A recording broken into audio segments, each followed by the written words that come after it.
Bueno, ¿qué tal? Buenas tardes. Muchas gracias a todos por participar de este evento. Yo voy a continuar un poco la línea que inició recién María del Carmen. Voy a hablar un poco de lo que pasa con el arsénico, tanto en sedimentos como en el agua poral, en lo que sería el acuífero somero y también en la zona no saturada.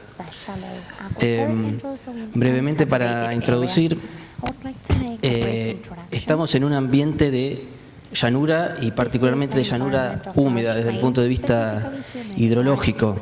En este simple esquema, lo que caracteriza a este tipo de ambientes son las bajas pendientes, con lo cual las escorrentías superficiales son muy lentas. Y en pequeñas depresiones el agua se puede acumular, lo cual favorece los procesos verticales. Y entendemos por procesos verticales la evapotranspiración, que es el proceso dominante en estas zonas, con aproximadamente un 90%, y la infiltración, aproximadamente un 10% de infiltración. Entonces, el gran porcentaje de infiltración hace que tengamos niveles freáticos normalmente cercanos a la superficie. Por otro lado, las zonas levemente elevadas se constituyen, como en otros sitios hidrogeológicos o hidrológicos, en lo que serían las zonas de recarga a los acuíferos. O sea, tenemos la precipitación, el agua infiltra lo que no escapa, digamos, a la evapotranspiración, lo que las plantas devuelven a la atmósfera, infiltra a través de la zona no saturada y recarga los acuíferos. Luego tenemos unas zonas que podemos decir que serían zonas de conducción y termina con descargas que pueden ser en ríos, lagos, mares. Es importante señalar que en las zonas de llanura las velocidades de flujo subterráneo son muy lentas, a razón de entre 1 y 10 metros día, con lo cual el tiempo de reacción, el tiempo de contacto entre el agua y los sedimentos es muy grande. O sea, él tiene mucho tiempo para que todas las reacciones químicas y hidrogeoquímicas que se estuvieron mencionando tengan lugar, digamos. Entonces, bueno, en estas zonas de recarga se van a alimentar las aguas subterráneas, principalmente las de flujo regional. Pero ¿qué pasa? Si hacemos como un zoom a lo que serían esas zonas de conducción, vemos que también tenemos zonas de recarga local. O sea, es lógico pensar que en una zona de llanura el agua que llueve en nuestra región también va a recargar los acuíferos.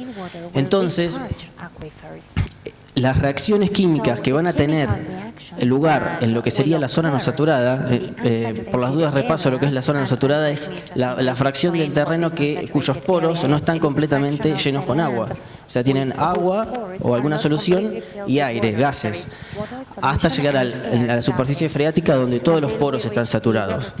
Entonces, las reacciones hidrogeoquímicas que tienen lugar en la zona no saturada y en los primeros metros del acuífero, en la zona saturada son las que van a condicionar la composición química de los acuíferos más superficiales. En las zonas de recarga más regionales van a alimentar los acuíferos o las líneas de flujo más regionales. Estas que dibujo acá son líneas de flujo que en principio en estas zonas de conducción no se van a mezclar tanto. Bueno, para caracterizar un poco este sistema, elegimos la cuenca del Arroyo del Azul, que es donde nosotros trabajamos, pero creemos que es representativa de gran parte de lo que es la llanura chacopampeana, que son zonas de llanura húmeda. Bueno, y particularmente este es un estudio, yo voy a mostrar resultados de un estudio puntual. La mayoría de los estudios que estuvimos viendo son areales, este es puntual porque nos interesa ver qué pasa en profundidad. Bueno, en nuestro sitio de estudio hemos seleccionado un perfil de 0 a 10 metros. Perdón, faltó perdón. Hemos seleccionado una columna de 0 a 10 metros. Este es un esquema muy simplificado donde tenemos un suelo argidol en la parte superior y todo el resto sería lo que conocemos como sedimentos loésicos. Ustedes saben que los sedimentos loésicos a simple vista son homogéneos, pero en realidad no lo son. Son muy heterogéneos, tienen intercalaciones de arcillas, en este caso no tanto, tienen intercalaciones calcáreas, que eso lo que va a hacer que cada porción del acuífero tenga su propia composición química y además que las propiedades hidráulicas, es decir, la velocidad con la que el flujo subterráneo circula por cada una de esas partes del acuífero sea diferente. ¿Está bien? Bueno, por eso yo esto lo dibujé en forma homogénea, pero esto hay que imaginárselo como un sedimento muy heterogéneo. Si hacemos un zoom en lo que sería el suelo argidol, tenemos una secuencia típica con un horizonte A, con bastante materia orgánica. Recordamos que los suelos de esta zona son suelos muy productivos.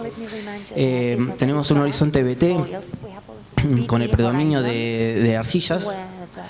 Y algo muy importante, los horizontes CK y CKM, donde predominan los carbonatos, carbonato de calcio fundamentalmente, lo cual es algo muy común en toda la zona, en toda la llanura chacopampeana, lo cual le va a otorgar a las aguas subterráneas la típica característica de bicarbonatadas, tanto sódicas como cálcicas dependiendo del sitio.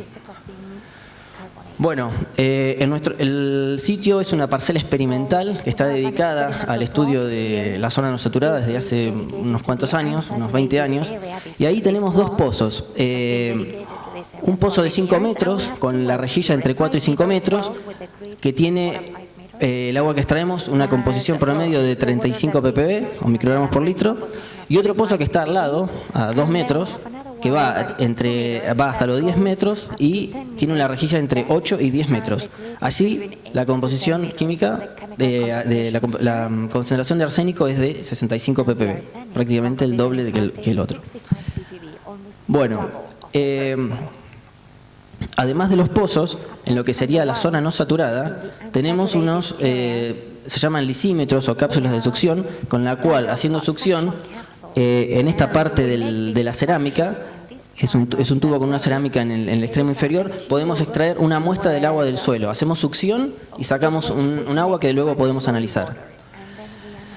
Bueno, también hicimos una perforación con extracción de testigos continuos, de manera a tener un sedimento sin disturbar y al sedimento se le podemos comprimir y extraer el agua, que es lo que hicimos. Los comprimimos y podemos saber la composición química de ese agua. Y finalmente a los sedimentos les aplicamos una especie de receta química donde hacemos una disolución selectiva de algunos elementos paso a paso. Primero disolvemos los que son solubles en agua, luego los que son, sacamos el arsénico que está absorbido sobre los óxidos de hierro o algún otro mineral que sea capaz de absorberlo, por ejemplo las arcillas. Bueno, acá hay dos tipos de absorción, pero no importa. Disolvemos los carbonatos, disolvemos los óxidos de hierro y finalmente los silicatos. En cada disolución sacamos una alícuota y analizamos qué elementos tenemos en esa solución resultante. Luego separamos el sedimento y le aplicamos otro químico. Entonces, de ahí sabemos qué elemento se está desprendiendo o liberando de cada fase mineral. Bueno, ¿a qué vamos con todo esto? Fíjense, los círculos azules son las muestras que logramos sacar con las cápsulas de succión, o sea, haciendo succión en el agua de poro. Y las verdes son las muestras que sacamos con los testigos. Y las rojas son las que teníamos en los pozos comunes. Fíjense, a lo que voy con esto es, qué rápido, fíjense, a los 60 centímetros, tenemos prácticamente el contenido de sales de la mayor cantidad, de la mayor porción del acuífero. O sea que en 30 a 40 centímetros ya el acuífero somero adquiere su composición química característica. Fíjense, hay algunas muestras que tienen un poco más de conductividad, esto coincide, o de salinidad, esto coincide con la tosca, la presencia de carbonatos, donde el flujo es más, tiene más tiempo de evapotranspirarse y aumenta la salinidad. Aquí yo dibujé la posición de la superficie freática. Hay que tener en cuenta que esta superficie freática no es estática, se mueve. Puede llegar hasta la superficie, prácticamente hasta arriba, o en zonas en momentos de sequía puede llegar hasta los 6-7 metros. Entonces, en esa variabilidad también voy a tener una gran variabilidad y distintas reacciones químicas. Fíjense también cómo coincide la composición, es similar la composición del agua de poro con la composición o con la salinidad que estoy obteniendo directamente en el pozo. Bueno, Otra cosa que les comentaba, fíjense, esto es solamente de la zona no saturada, desde de la superficie hasta el 1,5 metros. En 1,5 metros tenemos la característica bicarbonatada típica de las aguas de los sistemas de llanura, por lo menos en las zonas de recarga, ¿no? En las zonas de descarga suelen ser más cloruradas. Entonces, estamos poniendo de manifiesto lo que ya se viene diciendo, es que la importancia de los flujos de recarga local, de los procesos locales que condicionan las características de los acuíferos someros. Bueno, ¿y qué pasa con el arsénico? Fíjense, lo mismo, las extraídas por cápsulas de succión y las extraídas con los testigos. Las muestras van desde 60, 70 hasta algunas aproximadamente 10 microgramos litro. Fíjense, otra cosa que se viene diciendo, la gran variabilidad que tenemos en solamente 10 metros de terreno, incluyendo zona no saturada y acuífero. Bueno, ¿qué pasa con el arsénico en los sedimentos? Si vemos la relación, estas barras son el contenido de arsénico total en sedimento. Fíjense que son un poco mayores de lo que comentaba hoy María del Carmen, pero fíjense, si graficamos arsénico total versus el arsénico en el agua de poro, hay una tendencia bastante clara. Lo cual quiere decir que esta composición o este arsénico tiene un origen local. Si yo no puedo tener esta correlación, lo más probable es que yo tenga arsénico viniendo o siendo transportado desde otro lugar. Pero si yo tengo una correlación entre arsénico en el sedimento y arsénico en el agua de poro, puedo pensar en una fuente local, en procesos locales. Bueno, ¿qué otra información puedo sacar? Con las extracciones secuenciales yo puedo ver aproximadamente, esto no es exacto, pero puedo ver en qué minerales tengo presente el arsénico. Fíjense que lo que está con este color rojizo son los silicatos, incluyendo el vidrio volcánico, que probablemente es la fuente principal o el mayor contenedor de arsénico en los sedimentos. Fíjense que la mayor parte, más del 50% en la mayoría de los casos, está contenido en esos silicatos. Como los silicatos ocupan la mayor cantidad, el mayor porcentaje, sacamos los silicatos para tener un mayor detalle de en qué otros lugares tengo el arsénico presente. Y fíjense que lo que tengo con amarillo y con verde son óxidos de hierro. O sea, tengo gran proporción, fuera de lo que son los silicatos, del arsénico presente en los óxidos de hierro, tanto dentro del mineral como absorbido o sobre la superficie de ese mineral.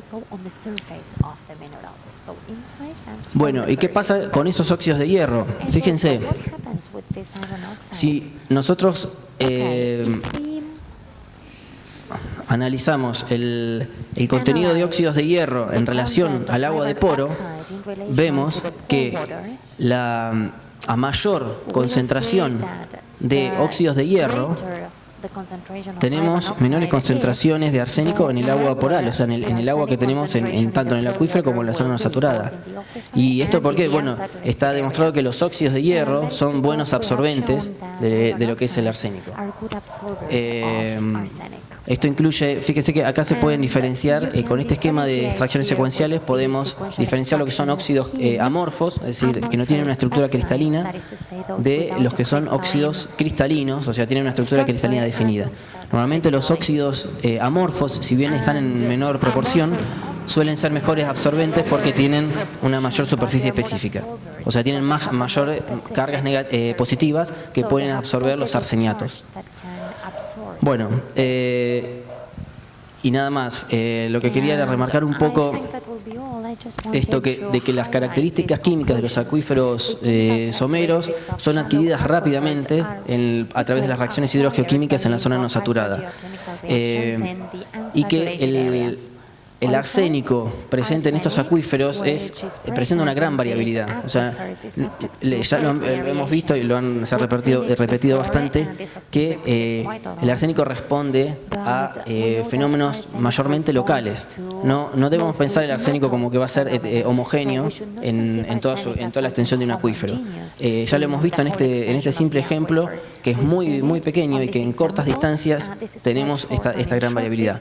Lo cual refuerza el hecho de que debemos estudiar los acuíferos porque no es todo lo mismo. O sea, los sedimentos son muy heterogéneos y el agua poral, el agua de los acuíferos es muy heterogénea también. Bueno, y que los óxidos de hierro son se podría decir los mejores absorbentes para el arsénico en esta zona donde predominan las condiciones oxidantes. Bueno, nada más. Muchas gracias.